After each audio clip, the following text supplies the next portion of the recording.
అందరికీ నమస్కారం అండి. ఇంతకుముందు క్లాసెస్లో ఆడపిల్లల్లో కలిగే శారీరక మార్పుల గురించి, మగపిల్లల్లో కలిగే శారీరక మార్పుల గురించి మనం చెప్పుకున్నాం. ఇప్పుడు మెంటల్ చేంజెస్ అంటే మానసిక మార్పులు, ఎమోషనల్ చేంజెస్ భావోద్రేక మార్పులు, సోషల్ చేంజెస్ అంటే సాంఘిక మార్పులు.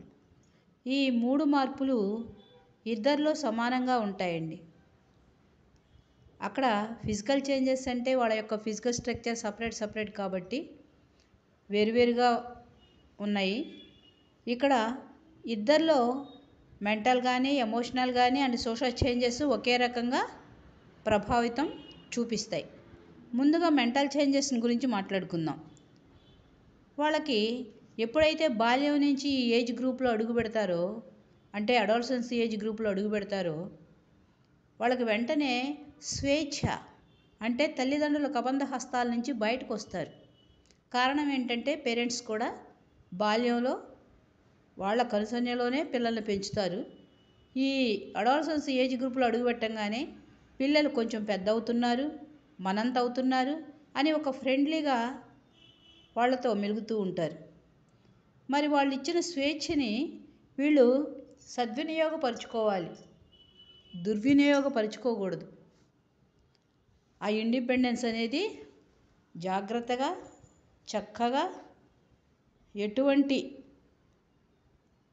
అలవాట్లకి లోనవ్వకుండా మంచి అలవాట్లతోనే ఆ స్వేచ్ఛను సద్వినియోగపరుచుకుంటూ జీవితాన్ని కొనసాగించాలి.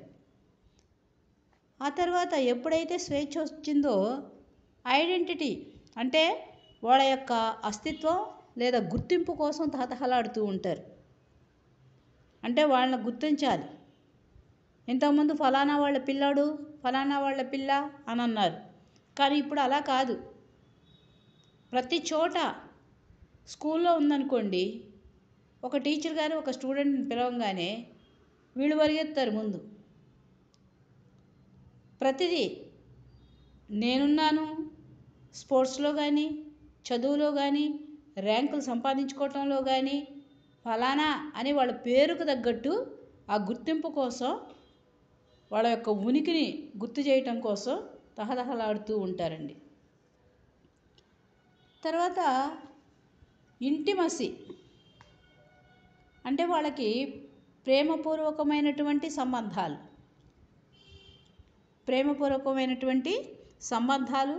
ఇతరులను ప్రేమించడం. అంటే ప్రేమించడం అంటే ఏ రకమైన ప్రేమైనా కావచ్చు. తల్లిదండ్రులు ప్రేమించవచ్చు, అక్క చెల్లెళ్ళని ప్రేమించవచ్చు, అన్నదమ్ములను ప్రేమించవచ్చు, ఆంటీ అంకుల్ని ప్రేమించవచ్చు, బయట వాళ్ళ క్లాస్మేట్స్ని ప్రేమించవచ్చు. ఏ రకమైనటువంటి ప్రేమ కూడా వాళ్ళలో వ్యక్తమవుతూ ఉంటుంది.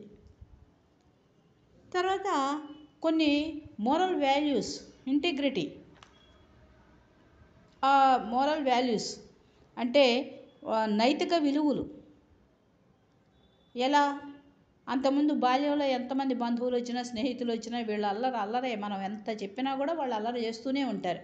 కానీ ఈ వయసు వచ్చేటప్పటికి ఒక రకమైనటువంటి వ్యక్తిత్వం వాళ్ళలో డెవలప్ అవుతుంది. మన ఇంటికి ఎవరైనా వస్తే, అంకుల్ కూర్చోండి, రండి, నాన్నగారు స్నానం చేస్తున్నారు, లేకపోతే నాన్నగారు పూజ చేసుకుంటున్నారు, అంతలో కూర్చోండి, ఈ పేపర్ చదవండి అంకుల్ అని అంటారు. ఆంటీ వస్తే, ఆంటీ అమ్మ ఇంట్లో వంటగదిలో ఉన్నారు, కూర్చోండి ఆంటీ, మంచినీళ్ళు తాగుతారా అని ఈ విధమైన అటువంటి సంబంధ బాంధవ్యాలు కలుపుకుంటూ వాళ్ళు ఆ మోరల్ వాల్యూస్ని డెవలప్ చేసుకుంటారు. తర్వాత ఇవన్నీ అటన్నిటికీ మించి ఇంటలెక్చువల్ డెవలప్ అవుతుంది. అంటే మేధస్సు బాల్యంలో కూడా ఉందండి, కాకపోతే అప్పుడు వ్యక్తం అవ్వదు. ఇప్పుడు ఎప్పుడైతే ఇవన్నీ మా మెంటల్ చేంజెస్ అన్నీ వస్తూ ఉంటాయో, ఫిజికల్గా వాళ్ళు డెవలప్ అయి ఉంటారో, ఆటోమేటిక్గా వాళ్ళు క్లాస్లో ఒక పోటీతత్వం ప్రారంభమవుతుంది. వాళ్ళ ఫ్రెండ్కి ఎక్కువ మార్క్స్ వచ్చినా, ఎక్కువ ర్యాంక్ వచ్చినా వాళ్ళకన్నా నేను హై స్థాయిలో ఉండాలి, ఎక్కువ మార్క్స్ సంపాదించుకోవాలి, మంచి ర్యాంక్ రావాలి నాకు అని బాగా ఆ మేధస్సు అనేది అప్పుడు బయటకు వస్తుంది. బాగా తెలివితేటలు అనేది ఆ ఏజ్ గ్రూప్లో బాగా బయటకు వచ్చేసి అందరికన్నా పోటీతత్వం వాళ్ళలో పెరిగి బాగా మెరిట్గా ఉండాలి అనే ఒక అన్ని రకాలుగా, నాట్ ఓన్లీ ఎడ్యుకేషన్, వ్యవహారికంగా కూడా వాళ్ళ యొక్క మేధస్సు బాగా డెవలప్ చెందుతుంది. ఇవన్నీ కూడా మానసిక మార్పులు ఇద్దరిలో ఇవన్నీ వస్తాయి. నెక్స్ట్ ఎమోషనల్ చేంజెస్ అంటే భావోద్రేక మార్పులు. భావ ప్లస్ ఉద్రేకము దాంట్లోనే ఉందండి. భావోద్రేకం, వాళ్ళ భావాలన్నీ కూడా ఉద్రేకంగా ఉంటుంది ఆ ఏజ్ గ్రూప్లో. ఇవే కొంపకు తిప్పలు. వీటిని కంట్రోల్ చేసుకోవాలి. ఆ ఏజ్ని దాటాలంటే ఒక యజ్ఞమే. మరి వీటిని కంట్రోల్ చేసుకుంటూ రావాలి. ఏంటివి అవి?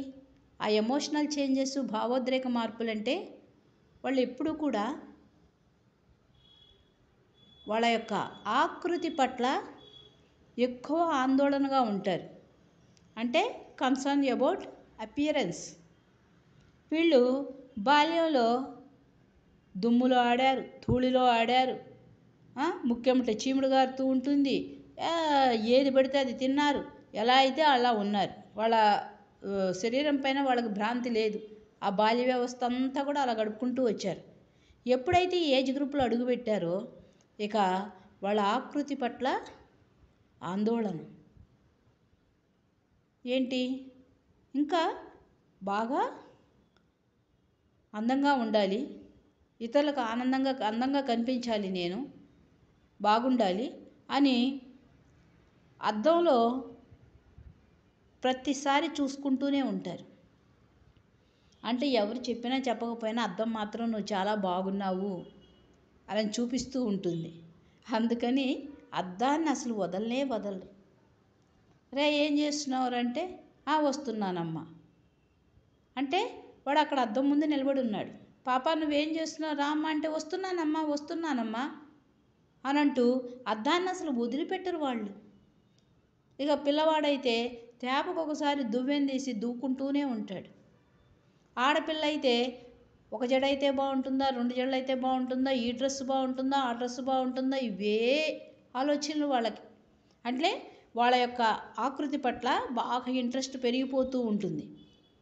తర్వాత వచ్చేటప్పటికి ఎప్పుడు ఈ సెక్సువల్ మ్యాటర్స్లో వాళ్ళకి బాగా ఇంట్రెస్ట్ పెరుగుతుంది. అంటే attraction of the opposite sex కూడా. సెక్సువల్ విషయాల్లో వాళ్ళకి ఎప్పుడైతే ఇంట్రెస్ట్ పెరిగిందో ఆపోజిట్ సెక్స్ మీద వాళ్ళకి బాగా ఇంట్రెస్ట్ కూడా పెరుగుతుంది, అట్రాక్షన్ వస్తుంది.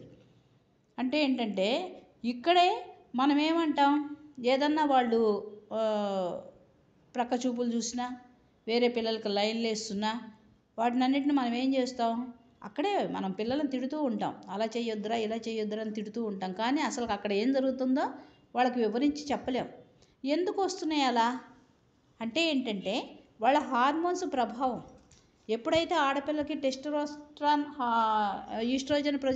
ఆడపిల్లలకి ఈస్ట్రోజన్ ప్రొజెస్టెరాన్, మగపిల్లల్లో టెస్టోస్టెరాన్ హార్మోన్స్ డెవలప్ అవుతున్నాయో వీళ్ళకి సెక్సువల్ మ్యాటర్లో ఇంట్రెస్ట్ కలుగుతుంది. ఆ పాప మెచ్యూర్ అవుతుంది. ఆ పాపకి వాటి కోరికలు అనేది కలుగుతూ ఉంటాయి. మగపిల్లవాడికి కూడా అంతే. ఇలాంటి కోరికలు ఆపోజిట్, అబ్బాయికి అమ్మాయి మీద, అమ్మాయికి అబ్బాయి మీద వీళ్ళకి ప్రేమలు పెరుగుతూ ఉంటాయి. తర్వాత మరి ఇవన్నీ ఎప్పుడైతే పెరుగుతూ ఉంటాయో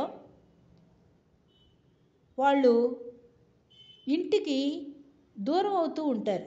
అంటే distancing from family and farming new relationship.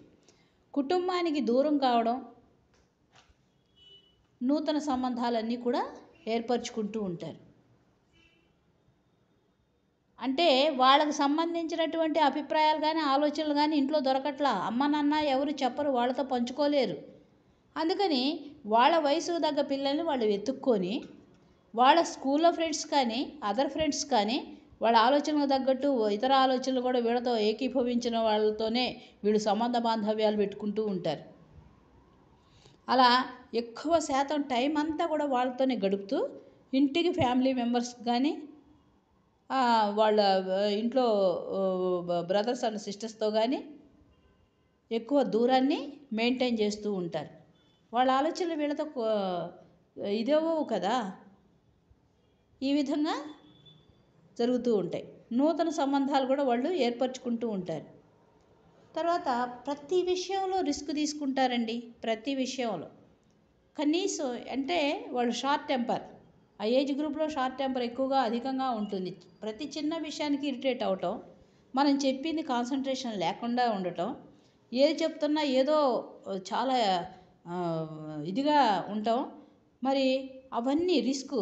ఇప్పుడు ఒకవేళ కనీసం వాళ్ళు ఏదన్నా ఒక చదువుతున్నప్పుడు ఒక సబ్జెక్టు ఫెయిల్ అయినా, ఒక క్లాస్ ఫెయిల్ అయినా వెంటనే ఏం చేస్తారు? సూసైడ్కి కమిట్ అవటం. అవన్నీ ఉద్రేకాలన్నమాట. ఒకవేళ ఏదైనా పొరపాటుగా లవ్లో పడితే పేరెంట్స్ ఏదైనా మందలిస్తే సూసైడ్కి కమిట్ అవటం. ఇటువంటి లక్షణాలన్నీ ఎమోషనల్ చేంజెస్లో ఉంటాయి. భావోద్రేక దాంట్లోనే ఉంది. భావ ప్లస్ ఉద్రేకమైనటువంటి భావాలు వాళ్ళలో ఉత్పన్నం అవుతూ ఉంటాయి. అంటే అర్థమైంది కదా. ఇక్కడ ఆకృతి పట్ల విపరీతమైన ఆకాంక్ష కలుగజేస్తూ ఉంటుంది. శరీరాకృతి పట్ల నేను అలా ఉండాలి, ఇలా ఉండాలి, అందంగా ఉండాలి, ఆకర్షణీయంగా ఉండాలి, అందరికీ కనిపించేటట్టు నేను అందంగా తయారవ్వాలి అనే భావన ఉంటుంది వాళ్ళల్లో. తర్వాత ఆ సెక్స్ పట్ల విపరీతమైన కోరికలు కలుగుతూ ఉంటాయి. మనం ఇతర వాళ్ళ క్లాస్మేట్స్తో కానీ వాళ్ళతో కానీ ఎక్కువ ఆకర్షణీయంగా ఉండి వ్యతిరేక సెక్స్ పట్ల ఎఫెక్షన్తో కలిగి ఉంటారు. మరి వీటన్నీ ఆ భావోద్రేక మార్పులు ఇవన్నీ ఎప్పుడైతే కలుగుతాయో ఆ స్నేహపూర్వకమైనటువంటి వాళ్ళ అభిప్రాయాలకు సమానమైనటువంటి వాళ్ళ ఫ్రెండ్స్ని ఎత్తుక్కొని వాళ్ళతోనే టైం ఎక్కువ స్పెండ్ చేస్తూ ఉంటారు. తల్లిదండ్రులకి, ఇంటి కుటుంబ సభ్యులకి దూరంగా మెలగాలని ప్రయత్నిస్తూ ఉంటారు. ప్రతి చిన్న విషయంలో కూడా రిస్క్ తీసుకుంటూ ఉంటారు. కాబట్టి ఇవన్నీ కూడా ఇద్దరిలో ఎమోషనల్ చేంజెస్. ఇకపోతే సోషల్ చేంజెస్ అంటే సాంఘిక మార్పులు. ఫస్ట్ వాళ్ళ మీద ఎవరి ప్రభావం ఉంటుంది? పేరెంట్స్ ప్రభావం ఉంటుంది, తల్లిదండ్రుల ప్రభావం. వాళ్ళని కాస్త కంట్రోల్లో పెట్టాలని చూస్తారు. నువ్వు అలా ఉండాలి, ఇలా ఉండాలి, ఇది కట్టుకోవాలి, అది తినాలి, ఇది తినకూడదు, అక్కడికి వెళ్ళాలి, ఇక్కడికి రావాలి అనే రిస్ట్రిక్షన్స్తో ఆ తల్లిదండ్రుల ప్రభావం వాళ్ళ మీద పూర్తిగా ఉంటుందండి. కానీ వాళ్ళు చేయాల్సింది వాళ్ళు చేసేస్తూ ఉంటారు. వీళ్ళు చెప్తూనే ఉంటారు, వాళ్ళు చేయాల్సింది వాళ్ళు చేస్తూ ఉంటారు. పేరెంట్స్ ఇన్ఫ్లుయెన్స్ అనేది వాళ్ళ మీద ప్రభావం చూపదు. ప్రభావం అనేది ఉంటుంది కానీ వాళ్ళు ఏదైతే అనుకున్నారో మనసులో అది చేసి చూపిస్తారు.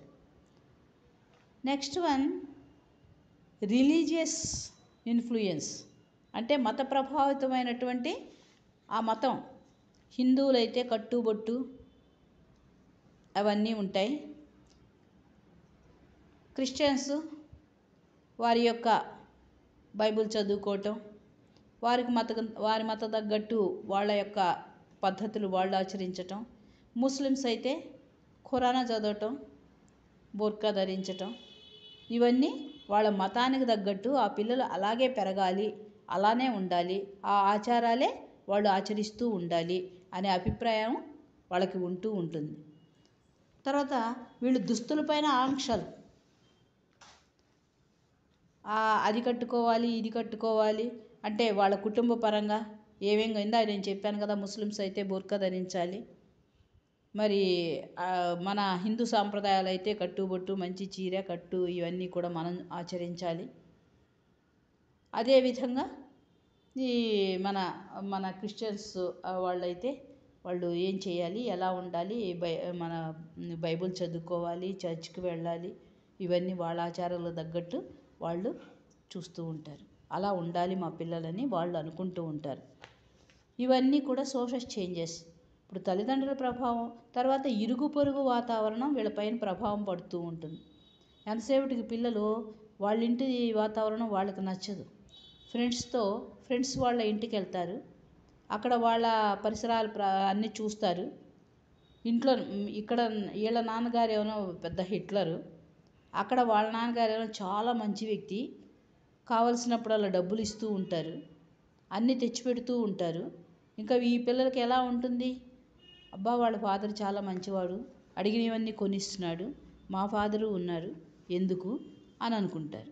కానీ ఆ పిల్లలు ఏమనుకుంటారు, మన ఇంటి వాతావరణం చూసి, అబ్బా వీళ్ళ నాన్నగారు ఎంత క్రమశిక్షణగా ఉంటారు, అంత బాగా డిసిప్లిన్గా ఉంటారు, మా నాన్నగారు ఎన్ని తెచ్చి ఇచ్చినా కూడా ఆయన మీటింగులని అవ్వని ఇవ్వని ఇంట్లోనే ఉండరు, తిరుగుతూనే ఉంటారని వాళ్ళు అనుకుంటారు. మరి అంటే ఏమైంది, ఈ పిల్లల మీద ఇరుగు పొరుగు ఇంటి వాతావరణం కూడా పడింది.